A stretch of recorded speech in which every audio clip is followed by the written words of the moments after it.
Welcome back to Horizon Seas, the podcast where we explore the forces shaping tomorrow's Southeast Asia. I'm your host, and if you are joining us for the first time, welcome. If you are back from episode 1, thank you for returning. Today, we are doing something different. Instead of painting the entire regional picture, we are zooming in on one nation. But not just any nation. We are talking about the giant of Southeast Asia, the archipelago that stretches across the three time zones, the country that could reshape the global order, Indonesia. And when I say giant, I mean literally. 270 million people, the fourth most populous country on earth, the largest economy on Southeast Asia, the world's largest Muslim majority nation, a democracy that has defied the odds, and a country with ambitions so bold they are literally building a new capital city from scratch in the middle of the jungle.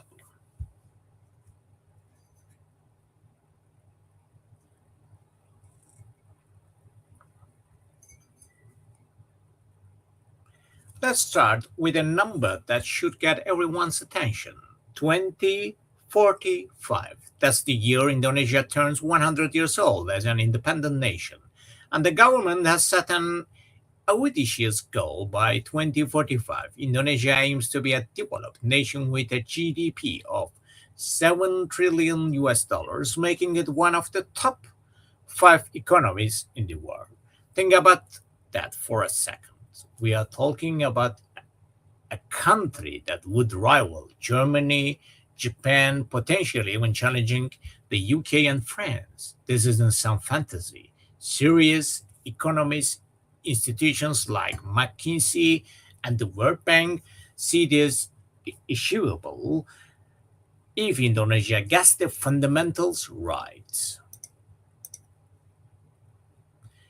Current GDP is around 1.3 trillion US dollars. So we are talking about roughly 5 times growth in about 2 decades. Ambitious? Absolutely. Impossible? Not at all. Remember, China went from 1.2 trillion US dollars in 2000 to over 17 trillion US dollars today. South Korea transformed from a war torn nation to a technological powerhouse in a generation.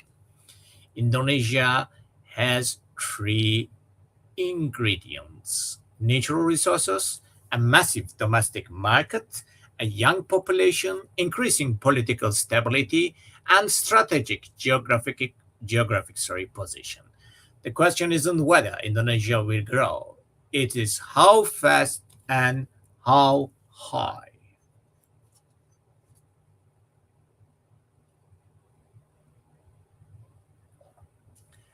Let's talk about what might be the most audacious infrastructure project on the planet right now: Nusantara. That's the name of Indonesia's new capital city being built in East Kalimantan on the island of Borneo. Jakarta, the current capital, is sinking literally. Parts of the city are subsiding by up to 25 centimeters a year due to excessive groundwater extraction. It's congested. Traffic jams cost the economy billions annually. It's overcrowded, over 10 million people in the city proper, 30 plus million in the greater metropolitan area, and is vulnerable to flooding and rising sea levels. So President Jokowi Dodo, known as Jokowi, made a decision that will define his legacy: build a new capital from scratch, 1,200 kilometers away, in the heart of Kalimantan. The vision for Nusantara, which means archipelago in Javanese, is extraordinary. A small city powered by renewable energy, a green city with 75% forest cover, a city built for the digital age, with technology embedded from day one rather than retrofitted. A city that represents all of Indonesia, not just Java, which has dominated politically and economically for generations. Now, is this crazy? Some critics say yes. The price tag is estimated 33 billion US dollars. Tough. Something it could go higher. There are questions about environmental impact on Borneo's rainforests. There are concerns about whether government ministries and foreign embassies will actually want to move. There are logistical challenges that are mind boggling. But here is what I found fascinating. Indonesia has done this before. When the country was founded, it chose Jakarta, then Batavia, as its capital, unifying a sprawling archipelago under one administrative center. Indonesia built Bali into a world-class tourism destination. It's constructed infrastructure across thousands of islands. And look at President elsewhere. Brazil built Brasilia in the interior, and it worked. Kazakhstan built Nur Sultan, formerly Astana, and it worked. Myanmar is trying with Naypyidaw. The jury is still out, but it still exists. Nusantara isn't just about moving government offices, it's a statement of intent. It says Indonesia is thinking 50, 100 years ahead, is rebalancing development away from Java. It's building for climate resilience, it's creating a symbol of 21st century Indonesia. The first phase aims to have core government functions moved by 2024 2025. We will see if that timeline holds, but even if it takes longer, the ambition itself tells you something important about Indonesia's mindset.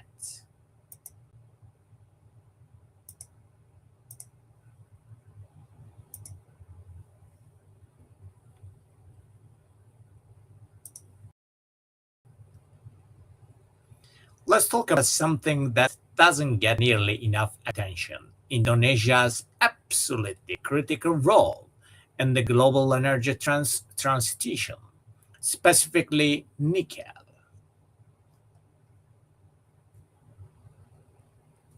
Indonesia controls over 20% of the world's nickel reserves. Some estimates put it even higher. And nickel isn't just another commodity, it is the essential ingredient in lithium ion batteries that power electric vehicles. No nickel, no EV revolution. It's that simple. But here is where Indonesia's strategy gets fascinating. They are not content to just dig up nickel ore and ship it overseas. In 2020, President Jokowi did something bold. He banned the export of unprocessed nickel ore. The message to the world was clear. If you want our nickel, you have to build your factories here. You have to create jobs here. You have to transfer technology here. And it worked. Tesla, CATL, LG Energy Solution, Hyundai, they are all building or planning battery facilities in Indonesia. The country isn't just feeding the supply chain, it's becoming the supply chain. From mining to smelting to battery production, Indonesia is positioning itself to capture value at every stage. This is the research nationalism done smart. Indonesia learned from decades of exporting raw materials with minimal benefit to its own economy. Oil, coal, palm oil, the pattern was always the same: extract, export. Watch other countries get rich from processing, not this time. The numbers tell the story. Indonesia's nickel production has exploded. In 2017, it produced about 400,000 metric tons. By 2023, that figure had more than doubled. The country is now the world's largest nickel producer, and the gap is widening. But there's a darker side to this boom that we can't ignore. Nickel mining and processing are environmentally brutal. Vast swaths of rainforest in Sulawesi and the other islands have been cleared for mining operations. The smelting process produces toxic waste and requires enormous amounts of energy, much of it still coming from coal-fired power plants.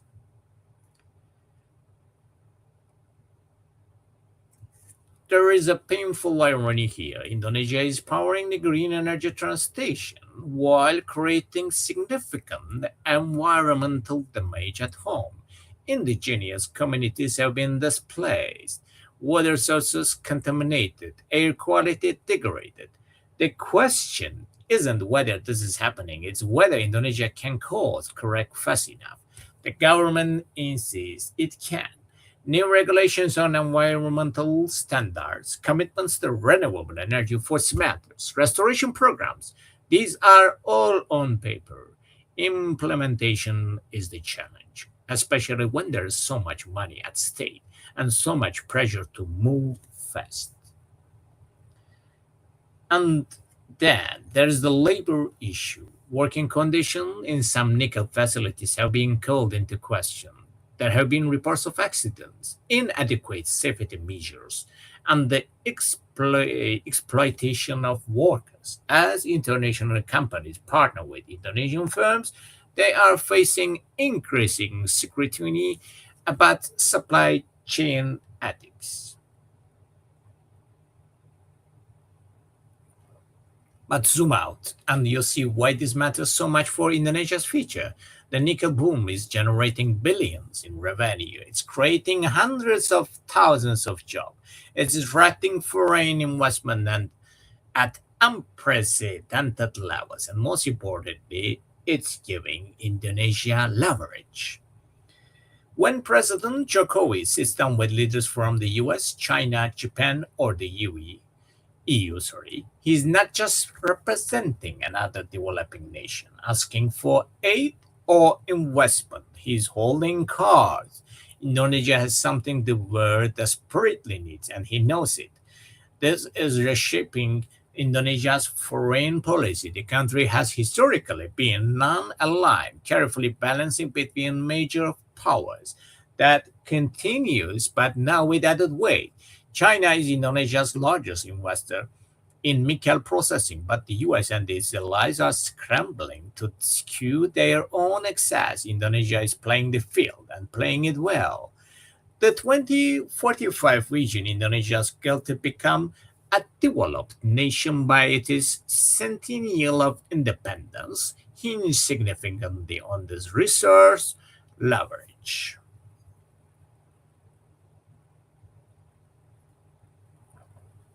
The plan isn't just to export batteries, it's to eventually manufacture electric vehicles themselves. Imagine Indonesian made EVs powered by Indonesian batteries using Indonesian nickel sold across Southeast Asia and beyond. Is this realistic? Maybe. Hyundai is already producing cars in Indonesia. Chinese EV makers are looking at the market. The domestic markets alone, 270 million people with a growing middle class, is massive. If Indonesia can move up the value chain from batteries to vehicles, the economic impact would be transformative. But there are obstacles.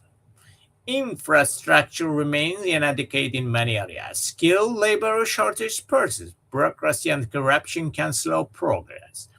And the environmental challenges aren't going away, they are intensifying.